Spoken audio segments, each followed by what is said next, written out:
রূহ শব্দের গভীর অর্থ ও রহস্য। Explore the hidden meaning behind রূহ। রূহ আরবি শব্দ যার সাধারণ অর্থ হল আত্মা বা প্রাণশক্তি গু। ইসলামিক দর্শন, সুফিবাদ এবং আধ্যাত্মিক চেতনার আলোকে রূহ শুধুমাত্র শারীরিক অস্তিত্বের অংশ নয়, বরং এটি এক গভীর, অতীন্দ্রিয় সত্তা যা আল্লাহর পক্ষ থেকে মানুষের মধ্যে প্রবাহিত হয়। এক রূহ ও কুরআনের ব্যাখ্যা। কুরআনে রূহ সম্পর্কে বলা হয়েছে, তারা তোমাকে রূহ সম্পর্কে জিজ্ঞাসা করে, বলে দাও, রূহ আমার প্রভুর আদেশের বিষয়, আর তোমাদের জ্ঞান অতি সীমিত। সূরা আল ইসরা 1:7-8-5। এ থেকে বোঝা যায়, রূহ এক রহস্যময় সত্তা যা সরাসরি আল্লাহর নির্দেশে পরিচালিত হয়, এবং এর প্রকৃত স্বরূপ বোঝার ক্ষমতা মানুষের সীমিত জ্ঞানের বাইরে।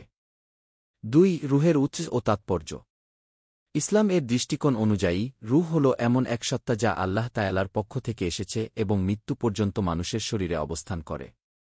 কুরআনের বিভিন্ন আয়াত ও হাদিস থেকে বোঝা যায়, যখন মানুষ সৃষ্টি করা হয়, তখন তার শরীরে রূহ প্রবেশ করানো হয়, যা তাকে জীবন দান করে। হাদিসে এসেছে, নবী সাল্লেল্লাহি আলাইহি সাল্লাম বলেছেন, যখন ভ্রূণের বয়স 120 দিন হয়, তখন আল্লাহ একজন ফেরেশতাকে প্রেরণ করেন, যে তার মধ্যে রূহ প্রবিষ্ট করে। সহিহ মুসলিম। 3 রূহের ধাপ ও বিবর্তন। সুফি দর্শনে রূহ বিভিন্ন ধাপে বিকশিত হয়, যা মানুষের আত্মিক যাত্রার প্রতিচ্ছবি। 1 নফস আম্মারা, প্রবৃত্তিপ্রবণ আত্মা। এটি এমন এক অবস্থা যেখানে মানুষ কেবল দুনিয়ার মোহ ও কামনায় ডুবে থাকে। 2 নফস লাওয়ামা, আত্মসমালোচনাকারী আত্মা। এই স্তরে মানুষ নিজের ভুল বুঝতে শুরু করে এবং আত্মার শুদ্ধির পথে অগ্রসর হয়। 3 নফস মুতমাইন্নাহ, শান্ত আত্মা। এ পর্যায়ে আত্মা আল্লাহর স্মরণে শান্তি খুঁজে পায় এবং সত্যিকার আধ্যাত্মিক মুক্তির পথে থাকে। এই ধাপগুলো পেরিয়ে রূহ যখন আল্লাহর নৈকট্য লাভ করে, তখন সেটি সত্যিকার অর্থে পরিপূর্ণতা লাভ করে। 4 রূহ ও দেহের সম্পর্ক। দেহ হল একটি সাময়িক আবরণ, আর রূহ হল চিরস্থায়ী সত্তা। শরীর দুনিয়াতে জন্মগ্রহণ করে এবং একসময় মৃত্যুবরণ করে, কিন্তু রূহ অবিনশ্বর। ইসলামের দৃষ্টিকোণ থেকে মৃত্যু হল শুধুমাত্র রূহের এক জগৎ থেকে অন্য জগতে স্থানান্তর।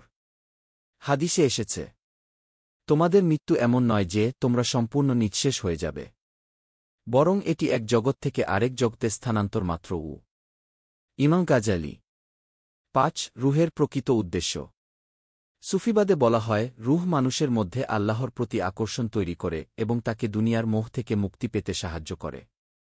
রূহের প্রকৃত উদ্দেশ্য হল আল্লাহর সাথে সংযুক্ত থাকা, আত্মার পরিশুদ্ধি, সত্য ও ন্যায়ের পথে চলা।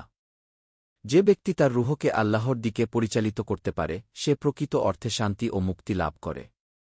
উপসংহার: রূহ কেবল শরীরের মধ্যে বিদ্যমান একটি অণুজীব নয়, এটি মানুষের আসল অস্তিত্ব। এটি আল্লাহর কাছ থেকে আসে এবং মৃত্যুর পর আল্লাহর কাছেই ফিরে যায়। মানবজীবনের আসল উদ্দেশ্য হল এই রূহকে শুদ্ধ করে আল্লাহর নৈকট্য লাভ করা।